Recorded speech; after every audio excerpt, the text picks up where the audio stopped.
Hello, everyone, and welcome back to another Planetarium show. My name is Jessica. I am the director of the Planetarium, and tonight our voice in the sky um, is one of our students who I will let say hi. It's been a while since I've introduced you. I Yeah, feel like. yeah.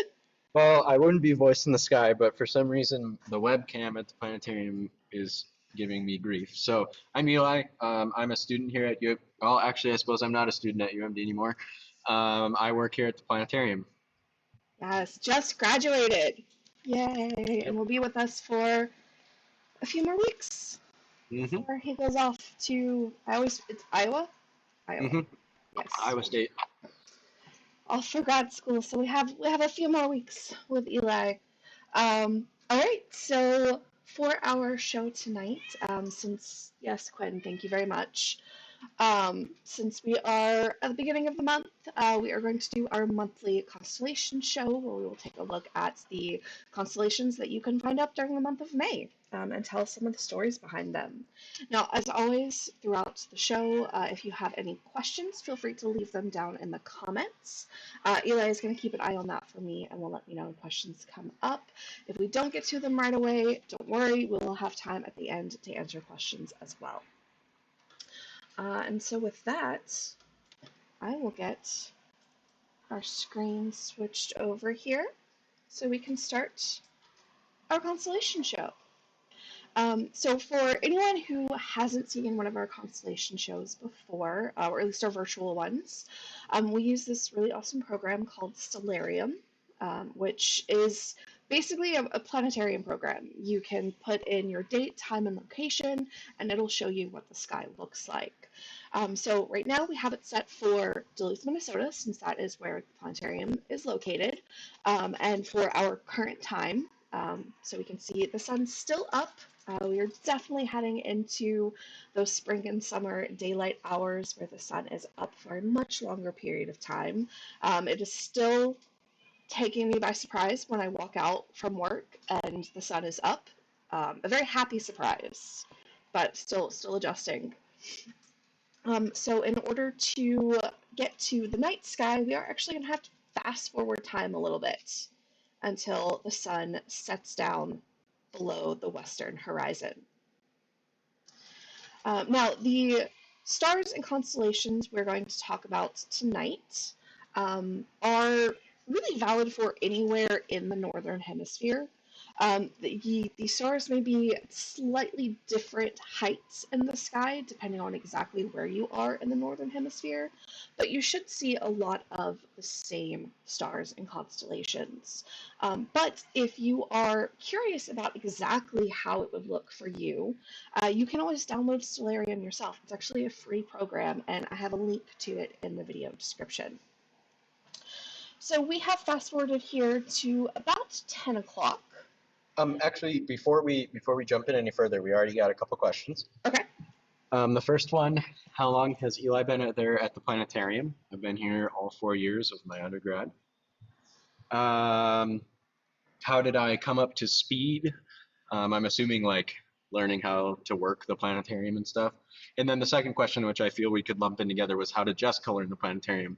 And Jessica and I kind of did it together because Yeah, we started at the same time. yeah, Jessica was hired here as the director. I think because when I first emailed the planetarium, I think they were still in the process of making decisions. So we actually started like right at the same time.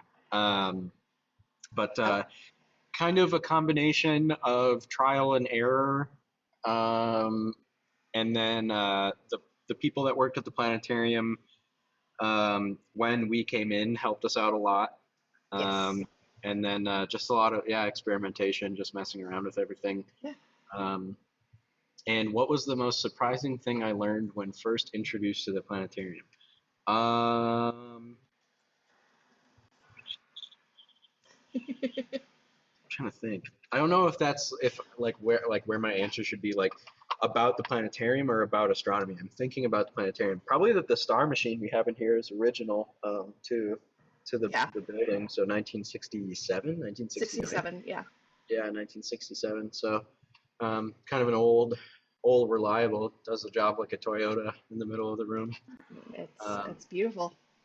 And then the next question, both planetarium and astronomy. Okay, so that's my planetarium answer. My astronomy answer. Man, I don't know. Like that's kind of hard because I mean I feel like all of the astronomy knowledge I've gained has been in tandem with the planetarium and classes and faculty and stuff like that.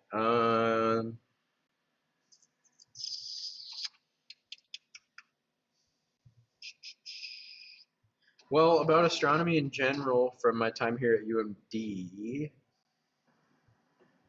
probably the coolest thing that I like to talk about is how when the universe formed and the cosmic microwave background started, it was actually in the visible light spectrum, but since it has been redshifted so much from the expansion, now it's in far, far, far. What even is it?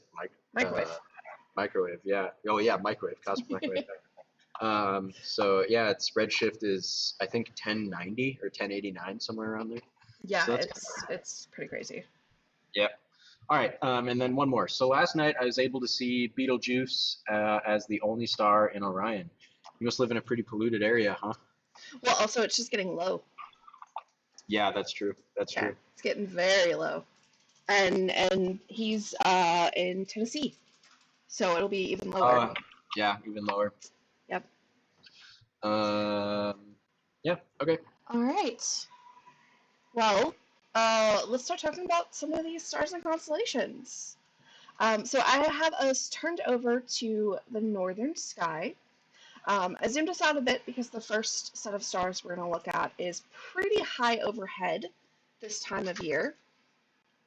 And it's, of course, these 7 stars commonly known as the Big Dipper. So the Big Dipper is an asterism, not a constellation. So it's a smaller grouping of stars within a larger constellation. In this case, these stars are a part of the Greek constellation of Ursa Major, or the Big Bear. So for the bear, the handle is actually the tail, and then we have the back, ear, nose, chest, front legs, belly, and back legs. And so our bear is upside down this time of year, but that is our big bear. Our little bear is also in the northern sky, and we can use the Big Dipper to help us. So we take these front 2 stars in the cup of the Dipper. These are our pointer stars, because if we connect them and follow that line, it traces us to this star here, which is Polaris, the North Star, which is the end of the handle of the Little Dipper, which you can see right here. Now, in this program, these stars of the Little Dipper are fairly visible. I mean, yes, they're fainter, but you can see them. And that's not entirely accurate to a real night sky, especially if you have any light pollution. These 4 stars in the Little Dipper are incredibly dim, and unless you have very dark skies with no light pollution, you probably won't be able to see them. You'll probably only see Polaris and these stars here. So if you've ever tried to find the Little Dipper and you've struggled and just thought you were doing something wrong, you probably weren't. It is a difficult constellation to find because most of the stars you just can't see without super dark skies. So the Little Dipper is also our little bear. Again, the handle is the tail, and then here we have the cup is the body. So we have the back legs, body, front legs, and then head would be about there. And so those are our 2 bears. At least to the Greeks, they're bears. But the Greeks aren't the only culture to have looked up at the night sky and seen patterns in the stars and used those to make pictures and tell stories. There are lots of other cultures from all over the world who actually use a lot of the same sets of stars.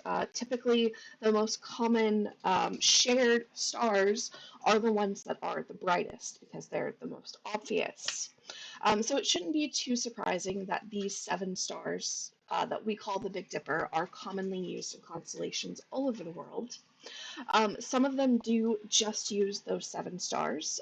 One common example is to the Babylonians and I believe also the Norse. Um, these two are, instead of dippers, or as we call them, they see them as the wagons. And so we have the big wagon and the little wagon. Specifically to the Norse, the big wagon was known as the man's wagon, which was usually either Thor or Odin. And then the little wagon was the woman's wagon, which was usually Freya.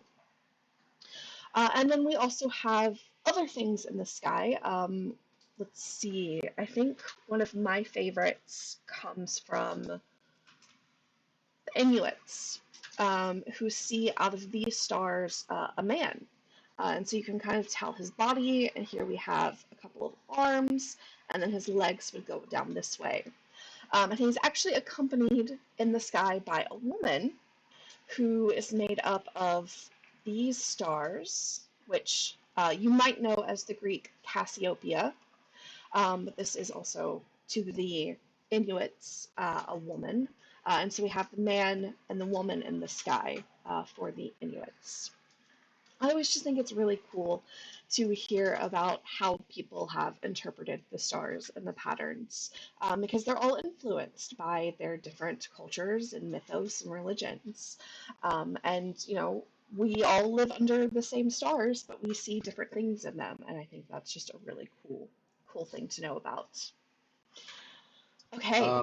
We got one more question. Okay. Polaris is almost exactly magnitude 2.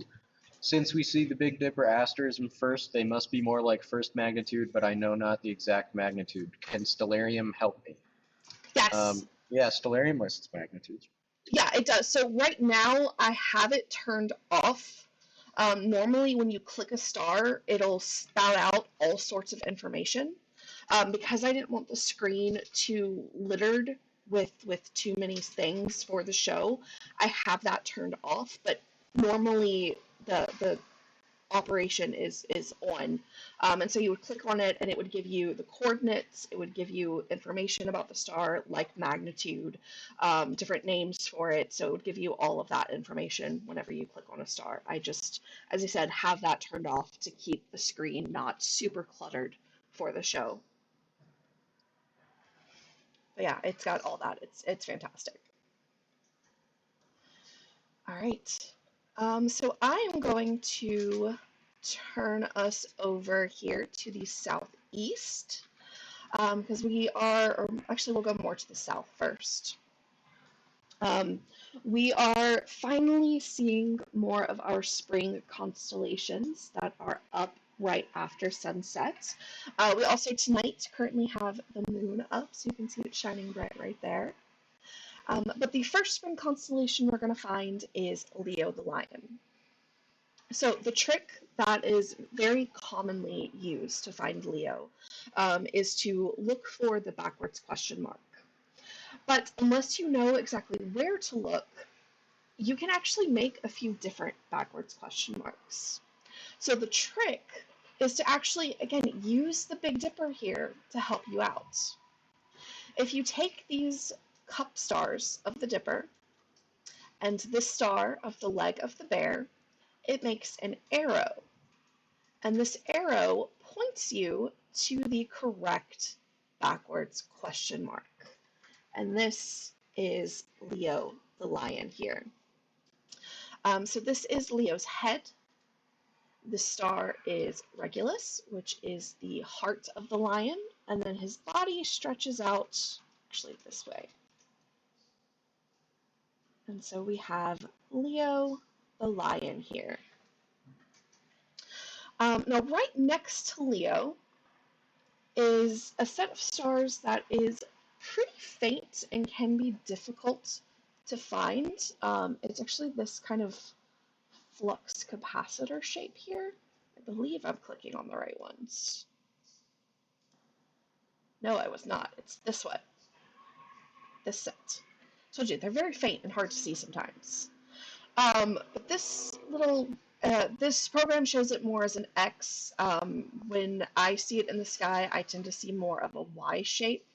But this faint set of stars here is Cancer the crab. And I'm bringing them up together because both Leo and Cancer are involved in the story of Hercules.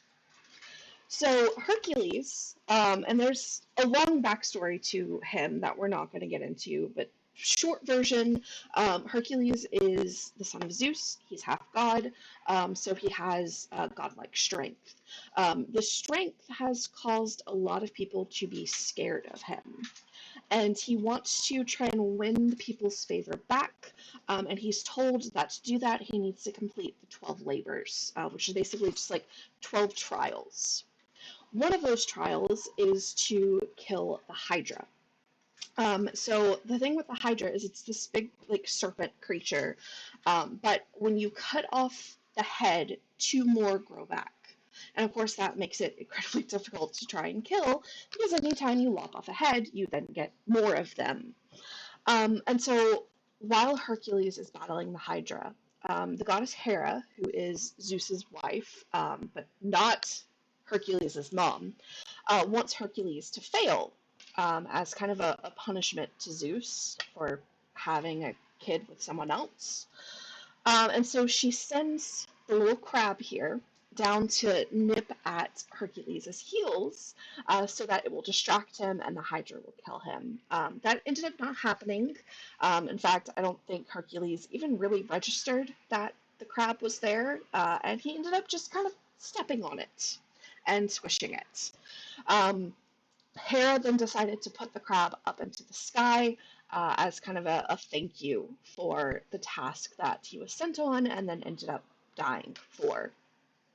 And then next to him with Leo, that was another one of Hercules' challenges. So when Leo was on the Earth, he was known as the Nemea lion. And he was seen as this almost immortal creature because he had this magic skin that could not be pierced.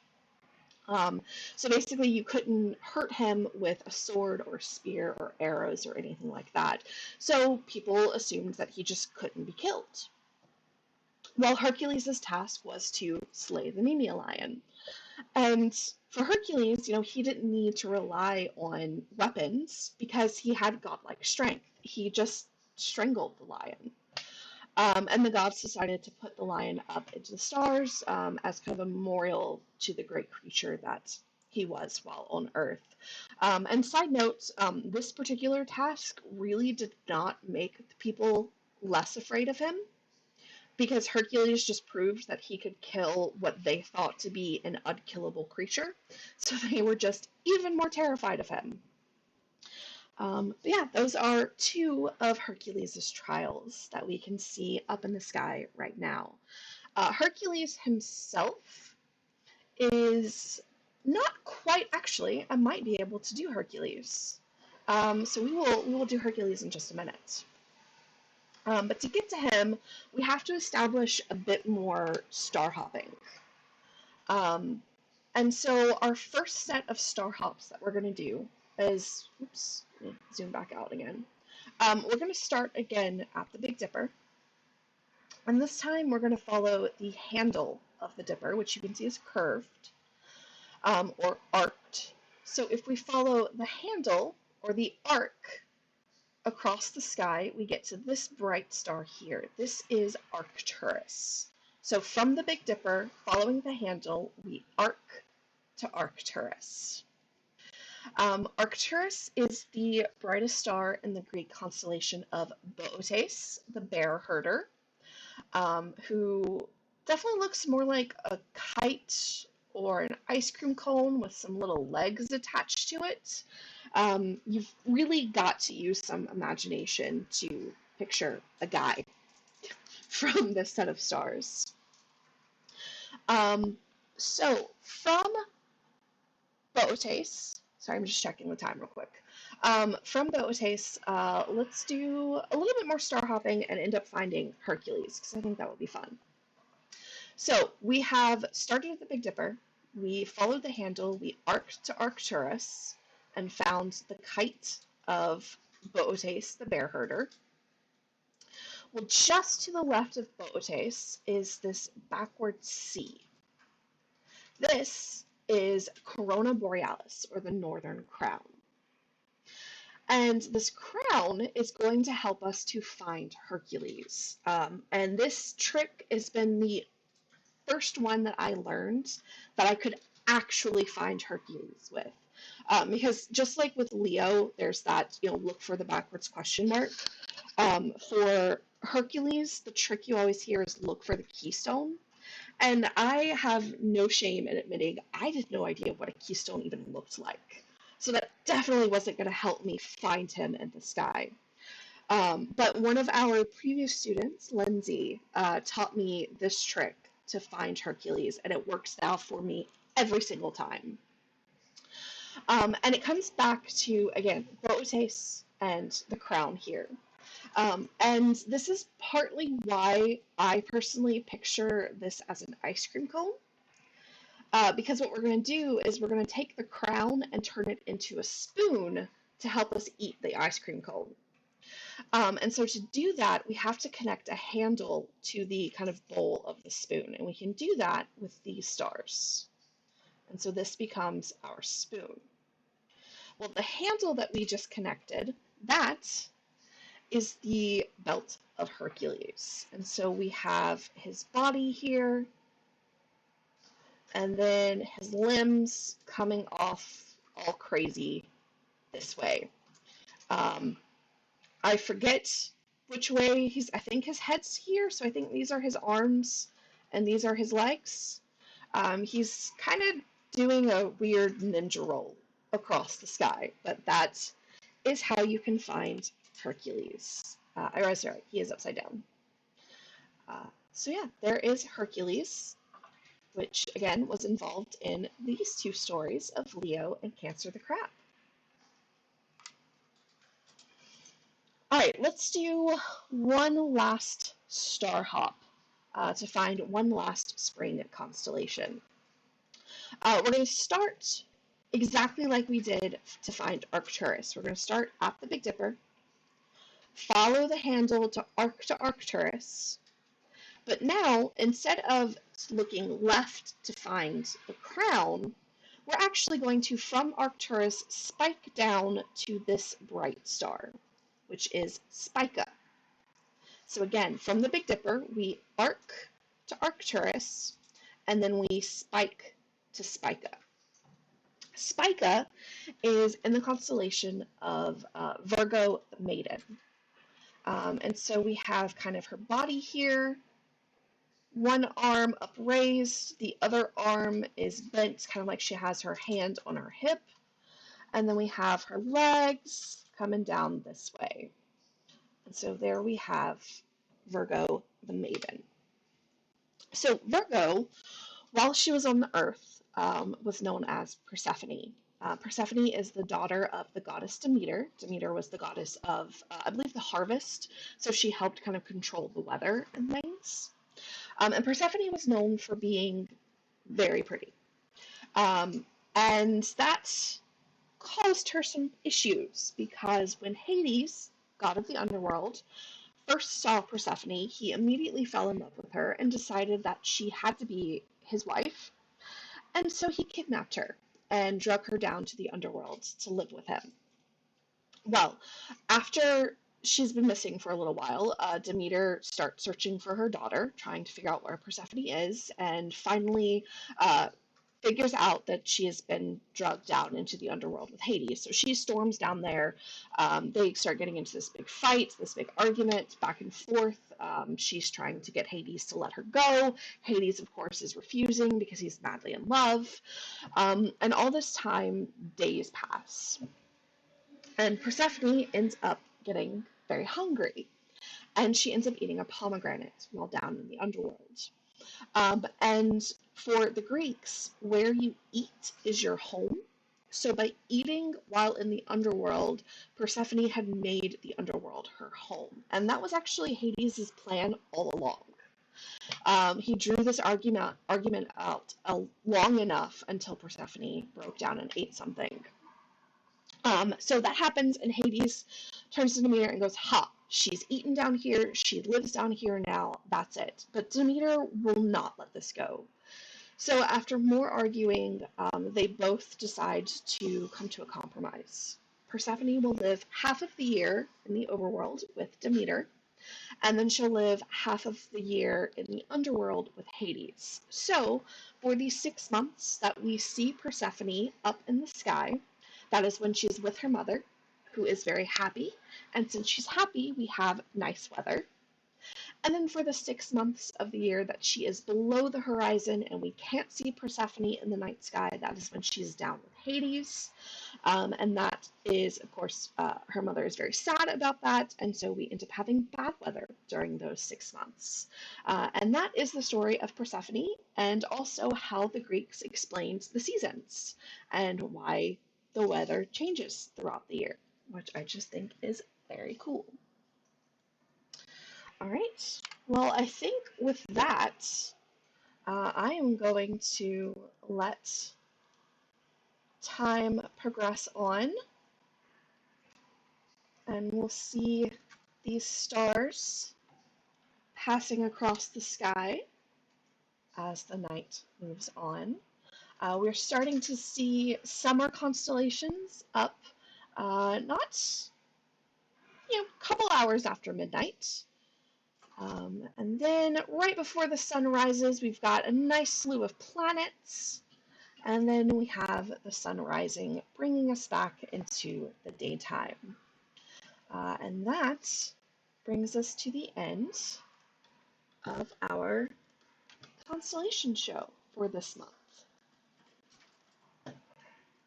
I'm so happy to be able to tell some of these spring constellations again. It's been nice. There's some really good ones that I like. So we got a couple comments. One question that I think we should address. Did you talk about the lunar eclipse? Not yet, but we did talk all about it in the What's Up stream last week, but I've also just put up information. We are going to have a viewing party for the lunar eclipse on Sunday. So the eclipse starts, I believe, around 8:30, but we're not going to start seeing much until 9:30. So we're going to have telescopes out by the planetarium for anyone who wants to come view it in person with us. We'll also have a stream up on Facebook for anyone to join us virtually as well. So yeah, we are doing a viewing party for the eclipse. And then you said we had a comment? We got a couple. I'm going back. Thanking us for the Norse constellation. Have we ever heard of the Ursa Major moving group? I have. I have not. I'm not going to try to explain it or talk about it because I probably don't know about it that well. Bootes looks like the tobacco mosaic virus in my eyes. That's actually the first thing I think too. It looks like a T2 bacteriophage with like the helical shell. Handle to Corona Borealis spoon, hooray. And I think that's it. But I guess here. Oh yeah, the story. So I've heard a couple different versions of the Persephone story. One is she ate the whole pomegranate. The other is she ate just one pomegranate seed. And I kind of flip back and forth between which version I tell, depending on just how I feel that night. But yeah, that one's even worse, where she literally just eats like one pomegranate seed, and that's it. That's her home now. And forgive me if this is not an adequate description, but the Ursa Major moving group, it's just a group of stars that are moving in the same direction, so they think that it has a common origin. Oh, that's not too surprising. No, they're just all moving with similar velocities. So yeah, I mean, stars are usually born in groups. Yeah. They're not usually isolated. There's not usually just a single star that forms by itself. Yeah. So that's, not too surprising. Yep. Very cool. All right. Well, we'll give just another minute or two to see if there are any other questions. In the meantime, let me throw back up our schedule for the week. So for our in-person shows this weekend on Friday and Saturday, Friday we're doing Expedition Moons, and then Saturday we are still running Earth, Moon, and Sun and Mars 1001. I think there's only a couple more weekends left for those. So if you're in the Duluth area and you want to see one of them, you've got a couple more chances before we end up switching out our Saturday shows, which we'll do at the beginning of June. We'll switch to a new set of shows for Saturdays. If you want to come see any of our in-person shows, there is a ticket in the video, or a link in the video description to our ticketing site, so that you can get your tickets for the weekend. And last I checked, there's still a good number, I think, left for the weekend. So, and then we'll be back here next Wednesday with Ask an Astronomer, another monthly edition that another show we run pretty much every month. And then is it really your last show right after? It is, isn't it? Right after that? Yes, not next. No, not 2 next weeks. week's, but 2 weeks. 2 weeks from right now. Is Eli's last show with us? Well, Yep. last live stream. Yeah, I'll be here that weekend. Yep. Yeah, I'm not thinking about it. I've already cried too much. We're just not gonna. We're not gonna think about that yet. All right. Well, I'm not seeing any questions, so I think we will wrap it up there. Thank you everyone for joining us. We hope to see you either, virtually here again or in person at our shows. Otherwise, have a wonderful rest of your evening, a great week, and we'll see you next time. So, bye everyone. Bye.